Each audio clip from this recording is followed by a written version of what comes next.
পরিবেশ ও বিজ্ঞান। আজকে তোমাদের এই 8 নম্বর অধ্যায়টা একটু বড় অধ্যায়। এই অধ্যায়ে আমি মৌমাছি পালন নিয়ে আমি আস্তে আস্তে তোমাদের আলোচনা করে দেব, তোমরা একটু শোনো। দেখো, মৌমাছি পালন দুরকমভাবে করা হয়।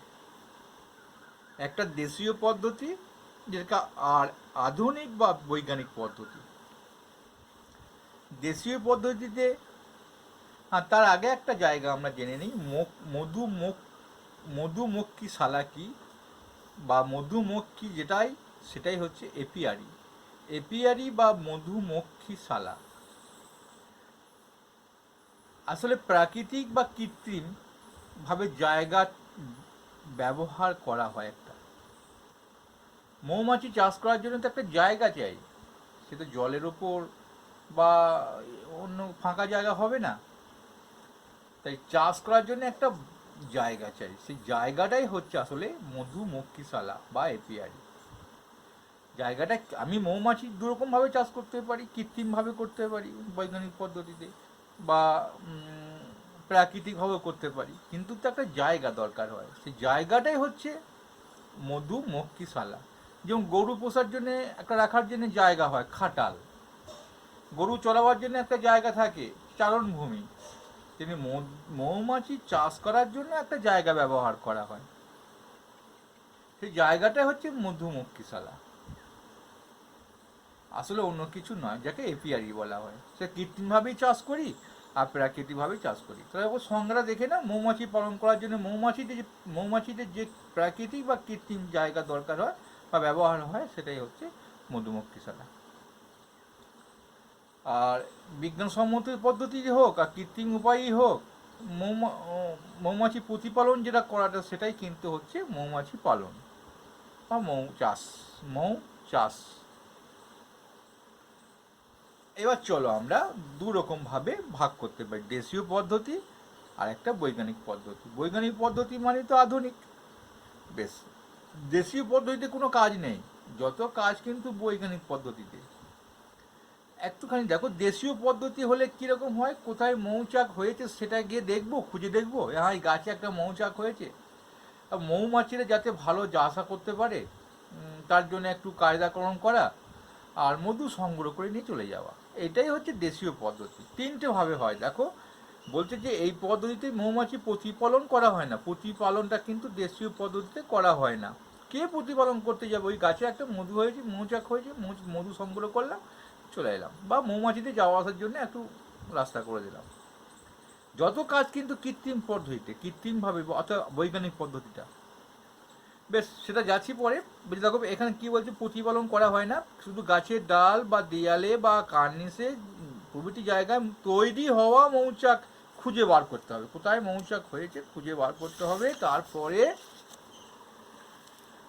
দ্বিতীয়তে আসছে অনেক সময় ফাঁকা কাঠের গুঁড়ি বা কাঠের বাস্ক বা হাঁড়ি, মাটির হাঁড়ি মৌমাছিদের চলাচলের জায়গা রেখে দেওয়া হয়। এদিক দিয়ে যাক মৌমাছিরা স্বেচ্ছায় এই সব জায়গায় এসে চাক তৈরি করতে পারে। মানে রেখে দিলাম কোথাও কাঠের গুঁড়ি, রেখে দিলাম ফাঁকা জায়গা একটা, এই রেখে দিলাম, যাতে চাক করতে পারে, এদিকে যাওয়া আসা করতে পারে, চাক করতে পারে। পরে আগুন বা জল বা ধোঁয়া দিয়ে মৌমাছিদের তাড়িয়ে দিয়ে মৌমাছির পালিয়ে যায় এবং কখনো মারা যায়, তার সে মধু বের করে নেওয়া। তাহলে আমরা প্রাকৃতিকভাবে কিছুই করতে পারি না, মানে প্রাকৃতিকভাবে আমাদের কিছু করার নেই, প্রকৃতি যেটা করে। আমরা বড় যে একটা ভাঙা ডাল রেখে দিয়ে এলাম, কিছু একটা মাটির হাঁড়ি রেখে দিলাম, মৌমাছি আসবে, মৌচাক করবে, বা মৌমাছি চলাচল করার জন্য একটা রাস্তা করে দিলাম কোনো জায়গাটা। এখন দেখো, আধুনিক পদ্ধতিটা হচ্ছে আসল। আমি দেখেছি চাষ পদ্ধতি, সেই জন্য তোমাদের ভালো করে বলতে পারবো ঘটনাটা। শীতকাল ছিল সময়টা, একটা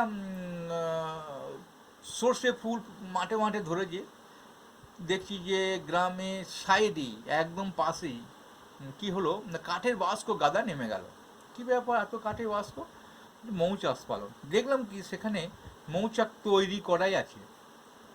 আর মৌচাকে দেখবি, মৌচাক যদি আমাদের একটা গাছের ডালে হয়, এটা ডাল, এটা গাছে হয়, তা এই ওপরের অংশের একটা সাইড দিকে কিন্তু এই মধুটা থাকে, নিচের অংশে কিন্তু থাকে না। যখন চাক ভাঙে তখন নিচের দিকে মৌমাছি তাড়ায় না, এই সাইডটাকে তাড়িয়ে দেয় কোনো একটা সাইডকে, তুই সাইড থেকে নিয়ে নেয়, বেশিরভাগ বাঁ সাইড দিকেই করে ওপরের দিকে, ওইখানে ওইটা ভেঙে নেয়, গোটা চাকটা থেকে গেলে ওটাকে শুধু কাস্তে করে বা কিছু একটা করে কেটে নিল। তা যাই হোক, আমি দেখলাম যে গাদা কাঠের বাস্ক, তারপরে পদ্ধতিটা এখানে আলোচনা করে দিচ্ছি তোমাদের। তাহলে তার মধ্যে মৌচাক তৈরি করাই আছে, আর কয়েকটা মৌমাছিও দেখলাম ওদের একটা কৌটার মধ্যে ভরা আছে, সেইগুলো আস্তে আস্তে ওই মৌচাকের মধ্যে ছড়িয়ে দিল। এখান সেখান গাদা রয়েছে, মানে প্রায় 50-60টা মতো বাষ্প এখান ওখান করে বসিয়ে দিল। দিয়ে কী হলো, কিছুদিন পর দেখা গেলো সেখানে গাদা মৌমাছি চলে এলো, সেটা মৌচাকই একদম মৌমাছিতে ছেয়ে ফেললো। মধু হলো, মধুটা সংগ্রহ করলো যেমনভাবে করে, যে দেখো সেটাই বলেছে আর কি। এটা বলে যে প্রথম এই শাখা পদ্ধতিতে প্রথমে মৌচাক তৈরি কৌশল অবলম্বন করে কৃত্রিম মৌচাক তৈরি করা হয়, মানে প্রাকৃতিক মৌচাক যেমন করে তৈরি হয়েছে সেই রকমই একটা মৌচাক তৈরি করা হবে। আমরা তো রাস্তাঘাটে যে মৌচাকগুলো দেখি সেইগুলো মতনই কিন্তু একটা মৌচাক তৈরি করা হয়েছে। প্রকৃতির স্বাভাবিক উপায় মৌচাক তৈরি নিচের দিকে মৌমাছিদের সন্তান পালনের ঘর থাকে, মানে যে প্রকৃতিতে যে মৌচাকটা পাবে তোমরা, সেইটাতে তোমরা নিচের দিকে কী হবে, সন্তান পালনের জন্য ঘর থাকে, আর উপরে কিন্তু মধু সংগ্রহের ঘর থাকে, আর উপরের দিকে মধু প্রকোষ্ঠ থাকে, ঘর থাকে ছোটো ছোটো, মধু ভর্তি হয়ে গেল ঘরটাকে বন্ধ করে দিল। এইরকম কৃত্রিম চাকেও এরকম ব্যবস্থা করা হয়ে থাকে। তাহলে একটা চাক নিয়ে যাওয়া হলো, একটা রানী মৌমাছি আর কতগুলো শ্রমিক মৌমাছিকে মৌচাকে ছেড়ে দেওয়া হলো। আমি বললাম না কৌটার মধ্যে কতগুলো মৌচাক ছিল, ছেড়ে দিল, সেটা তো শ্রমিক মৌমাছি আমি বুঝতে পারছি না, কিন্তু কয়েকটা মৌমাছি ছেড়ে দিল আর কি। একটা রানী মৌমাছি তার মধ্যে ছিল, একটা রানী কয়েকটা শ্রমিক। কয়েকদিনের মধ্যে দেখা গেল সেখানে অনেক মৌচাকে জড়ো, বললাম না গাদা মৌমাছি চলে এলো কয়েকদিনের মধ্যেই। অল্প সময়ের মধ্যে রানী মৌমাছির ডিম থেকে প্রচুর মৌমাছি সৃষ্টিও হয়ে গেল। তারপরে কী হলো, সে আম, জাম, লেবু, পেয়ারা, গাজর, ধনে, সর্ষে, আমি কিন্তু সর্ষে যে কথাটা বললাম না, সর্ষে ফুল ছিল মাঠে মাঠে, সেই পাশে দেখেছিলাম।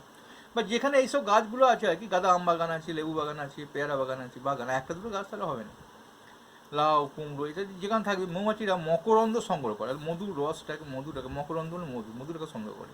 কী সংগ্রহ করে, একটা ভালো প্রশ্ন, মকরন্দ।